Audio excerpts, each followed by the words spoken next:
अरविंद तेजावत जी के पास चल रहा हूँ। अरविंद सिंह तेजावत जी, प्रोफेसर साहब, जिस तरीके से हम देख रहे हैं कि वॉर रुक नहीं रही और अब कहीं ना कहीं ये बात शुरू हुई है कि जंगबंदी की जाए और सीज फायर किया जाए 2 दिन के लिए, फिर मुस्तकिल किया जाए। लेकिन एक खबर ये आ रही है कि इसराइल में जिस तरह से एक खौफ का माहौल है, डर का माहौल है और इसराइल को लोग छोड़ रहे हैं। दूसरी तरफ ये कि खबर ये भी आ रही कि गजा में इजरायली चोरी छुपे जो है वहां अपनी निर्माण कार्य, तामीराती काम भी जो है कहीं ना कहीं शुरू कर चुका है। इस तरीके की खबरें आ रही।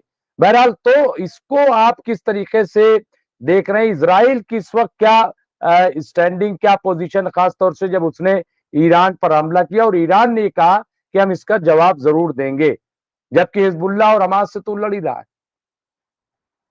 आप देखिए मुमताज साहब की जो इसराइल ने अब तक जितनी भी लड़ाइयां लड़ी है वो उसने एक के बाद एक लड़ी है। उन्होंने सबसे पहले वहां गाजा पट्टी में अपनी फोर्सेस भेजी, पहले वहां पे हवाई हमले किए उन्होंने। और दरअसल जो जो उन्होंने जो अपहरण किया था जो इजरायली लोगों का, हमास के लोगों ने, वो तो आज तक नहीं पकड़े गए हैं। और उनके बदले में जो वहां की जो बेकसूर लोग हैं उनको उन्होंने मारा है। और उसके बाद में उन्होंने इधर लेबनान में हिजबुल्लाह पे उन्होंने अटैक किया। पर ये दोनों ही जो लड़ाइयाँ थी वो एक तरफा थी, जहां यह तय था कि जीतना जो है वो खाली इजराइल को ही है। और इजराइल का एक ही मकसद था कि वहां के लोगों को ज्यादा से ज्यादा मारना और दहशत पैदा करना, यही इजराइल का मकसद था। और अब उन्होंने अपने जिस दुश्मन को चुना है वह इतना कमजोर नहीं है।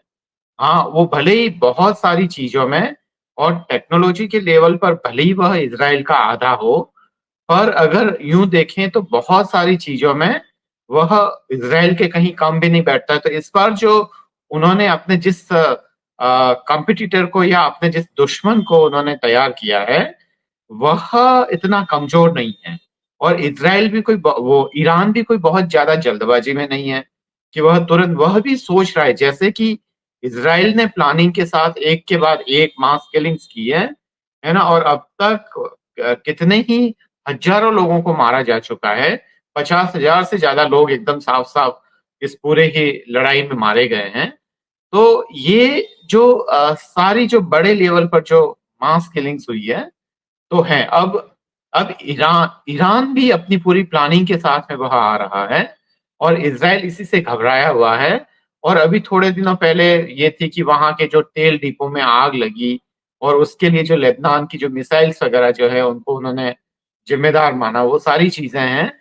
तो अब देखना है कि ये लड़ाई कहाँ तक है। लड़ाई को शुरू करना जितना आसान होता है, दरअसल इन युद्धों को रोकना उतना ही मुश्किल सा नजर आता है। तो अब देखते हैं कि क्या होता है। और एक वक्त जरूर आएगा कि जब ये सारी चीजें, इन सब चीजों का हिसाब देना होता है, जिसको हम पोएटिक जस्टिस बोलते हैं। दरअसल एक बार उन्होंने शुरू कर दिया, उन्होंने अन्याय शुरू कर दिया, पर उसको समेटना इसराइल के लिए कितना मुश्किल होता है। तो हम देखते हैं कि आगे आने वाले वक्त में क्या होता है मुमताज साहब। नहीं, जी। बिल्कुल, ये आप सही कह रहे हैं तेजावत साहब, लेकिन मैं अमेरिका की जो बात कर रहा था उसको किस तरह से आप देखते हैं कि क्या अमेरिका जो है वो इलेक्शन के बाद और ज्यादा ताकत के साथ इजराइल के साथ आएगा, या इसे जंग जो है मुस्तकिल रोकी जाएगी? क्योंकि अमेरिका भी कहीं ना कहीं कमजोर हो रहा है।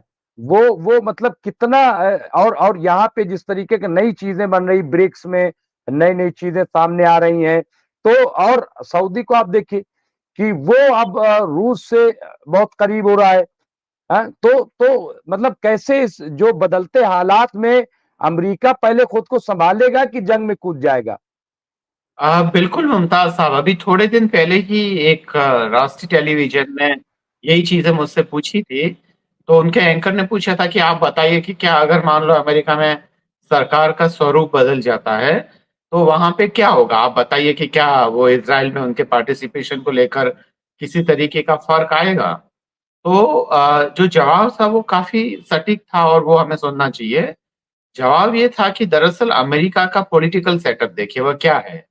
वह एक ऐसी डेमोक्रेसी है जो कि वहाँ के जो पूंजीपति लोग हैं, उनके चंदे पर टिकी हुई डेमोक्रेसी, जो कि मैं मानता हूँ कि ये जो आज का प्रजातंत्र है, वह शासन का सबसे बेहतरीन रूप होने के बावजूद इसकी एक लिमिटेशंस हैं।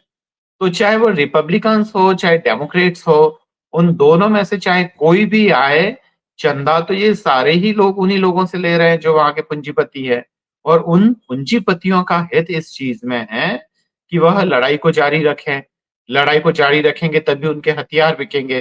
जो खासकर अगर मान लो हम गल्फ वॉर, जो खासकर इराक पे जो अटैक हुए, उसके बाद में फिर वहां पे जो उनको कॉन्ट्रैक्ट मिले, उन कॉन्ट्रैक्ट्स की बंदरबाट हुई, और उसमें जिन जिन लोगों को बड़े बड़े कॉन्ट्रैक्ट्स मिले, और जिन लोगों ने खरबों रुपया कमाया लोगों की कीमत पर उनको मारने के बाद में, तो ये कोई लोग दूसरे हैं नहीं। इलेक्शंस के बाद में जहां तक शासन का स्वरूप है, वह कोई बहुत बड़े तौर पर नहीं बदल रहा है। और जो अभी जिस हालात में जो डेमोक्रेसी काम कर रही है, वह एक वहां के लोगों के लिए बेहतरीन फॉर्म होने के बावजूद वह उसकी अपनी लिमिटेशंस हैं। वो जिनके बूते पे चल रही है, चाहे वो इंडिया हो, चाहे वह कोई दूसरा देश हो, जहां जहां कहीं पे भी प्रजातंत्र है, उसकी एक अपनी सीमा है, और वह उन्हीं लिमिट्स में या उन्हीं में काम कर रही है। तो मुझे नहीं लगता कि अमेरिकन पॉलिसी में या अमेरिका की जो खारजा पॉलिसी है, उसमें कोई बहुत ज्यादा फंडामेंटल चेंजेस आने वाला है। हाँ, थोड़ा बहुत चलता रहता है। दूसरी बात यह है कि वेस्टर्न मीडिया के आप जो विश्लेषण को देखिए, ये इसको काफी बड़े बड़े खबरों के तौर पर बीबीसी वगैरह ये छाप रहा है कि अमेरिका ने इसराइल को ये वार्न किया है कि अगर उसने गाजा में अगर वो मानवीय सहायता नहीं भेजी तो अमेरिका सारी इसराइल की मदद वगैरह रोक देगा वगैरह। इतनी यह इस तरीके से प्रचारित किया जा रहा है जैसे कि अमेरिका कोई बहुत ही बड़ा काम कर रहा हो। अगर अमेरिका इस लड़ाई से हट जाए, तो इसराइल के लिए इस लड़ाई में टिकना मुश्किल हो जाएगा। ईरान के संभावित हमले को लेकर वहां अमेरिका ने अपना पूरा डिफेंस सिस्टम वहां पे कर लिया है, और उसके बाद में काफी नई उन्होंने खेप भेजी है उनकी इसराइल की मदद के लिए।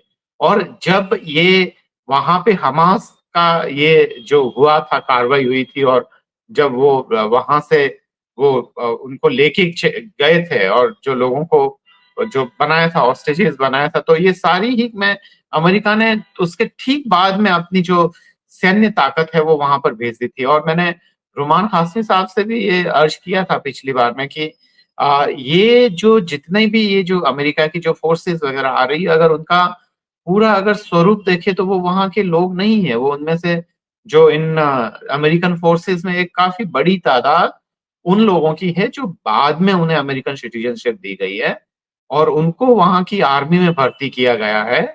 या वे लोग हैं जो कि ब्लैक हैं, और जिनको हम सेकंड वहां की अगर जेलों को देखिए, अमेरिका के अगर जेलों के रूप को देखें, तो वहां पे 90% से ज्यादा लोग वो काले कलर के नहीं है। वहां की जेलों में जो वो सॉरी गोरे गोरे लोग नहीं है, वो काले लोग हैं, या वो लोग हैं जो कि अमेरिका की गरीब तबके के लोग हैं। तो वहां की सोसाइटी में भी है, और उन्हीं का इस्तेमाल वहां की लड़ाइयों में हो रहा है। चाहे वो अमेरिका की जहां जहां फोर्सेस जा रही है, वो हैं जो कि यहाँ से, इंडिया से, पाकिस्तान से, इजिप्ट से, या दुनिया के तमाम कंट्रीज से जाके जो अमेरिका में बसे हैं, और वो बाद में वहां की आर्मी में सर्वाइव कर रहे हैं, वहां की लड़कियों से शादी करके वो एक तरीके से वहां अपने सर्वाइवल के लिए या अपने रोजगार के लिए वो वहां पे कर रहे हैं। तो वो कोई जो अमेरिकन जो फोर्सेस हैं, उनमें एक खास तरीके की जो देशभक्ति या उसके गाने जो सिखाए जाते हैं, या वहां के लोगों को जो प्रचारित किया जाता है, वो भी एक तरीके से नेशनलिज्म के नाम पर उनका बहुत भयानक तरीके से शोषण ही हो रहा है। और ये खासकर जो अरब स्प्रिंग के बाद में ये वहां ये देखने में आया था कि वहां का नेशनलिज्म का एक अलग ही फॉर्म जो वहां पे विकसित हुआ था, और इस्लाम के नाम पर जो नेशनलिज्म आया था, तो उसके कुछ एक पॉजिटिव एस्पेक्ट्स हम उस ड्यूरेशन में देख रहे थे कि हाँ, कुछ एक नया फॉर्म आ पाएगा। हालांकि वो ये अलग बात है कि वो उस पूरे एरिया में जो नेशनलिज्म के नाम पे या अरब नेशनलिज्म के नाम पे जो चीज आई, वो इतनी ढीली ढाली थी कि हम उसको एक नेशन स्टेट का हम कभी फॉर्म में तब्दील नहीं कर पाए। तो पूरी तरीके से ये सारी जो लड़ाइयां हो रही है, वहां के जो लोग इन्वॉल्व है, खासकर वो अमेरिकन सोल्जर ही क्यों ना हो, वो खाली उन्हीं लोगों के लिए अपनी कुर्बानियां दे रहे हैं जो वहां के ताकतवर लोग हैं।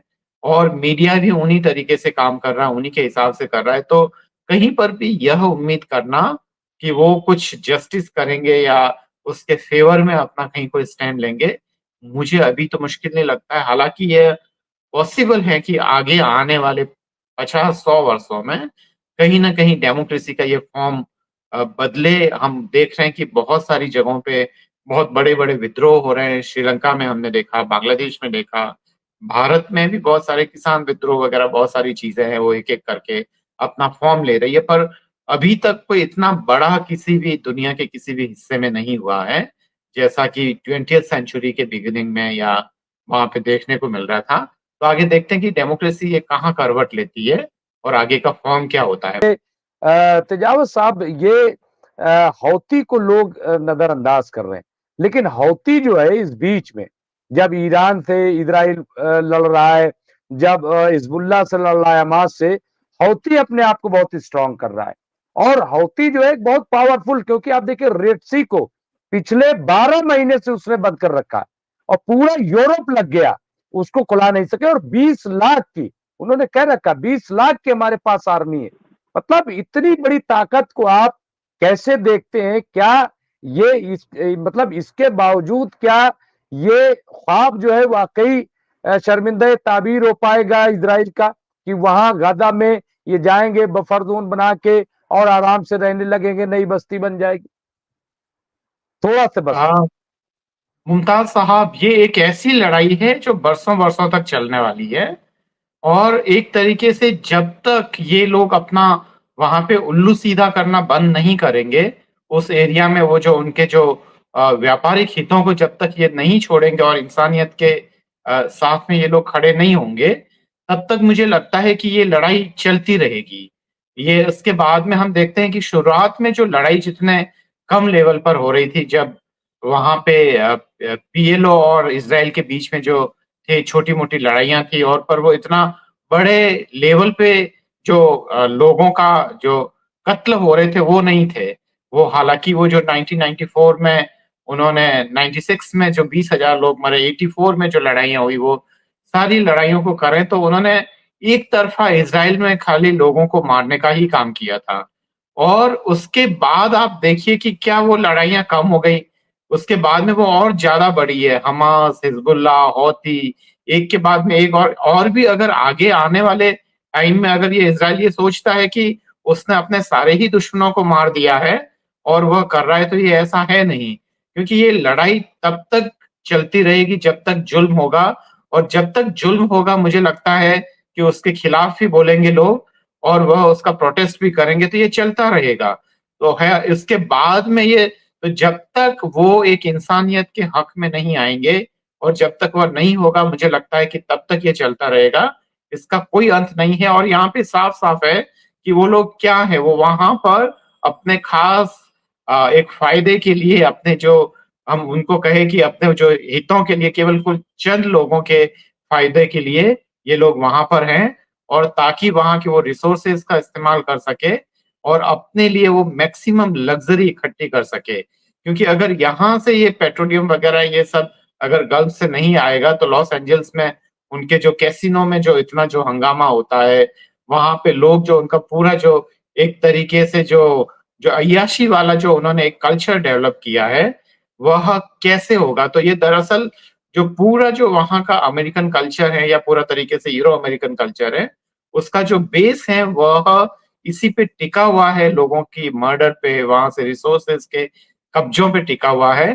तो जब तक ये चलेगा तब तक वो चलता रहेगा, जब तक कि वो एक तरीके से वह इंसानियत वाली बातों पे नहीं आ जाते हैं और एक तरीके से दुनिया में एक ऐसी ब्यूटीफुल तरीके की वह नहीं आ जाती है, एक तरीके से शासन सत्ता जहाँ इंसानियत को मदद मिले। मुझे लगता है कि ये सिलसिला है वो बहुत ही अनवरत जारी रहेगा, मुमताज साहब।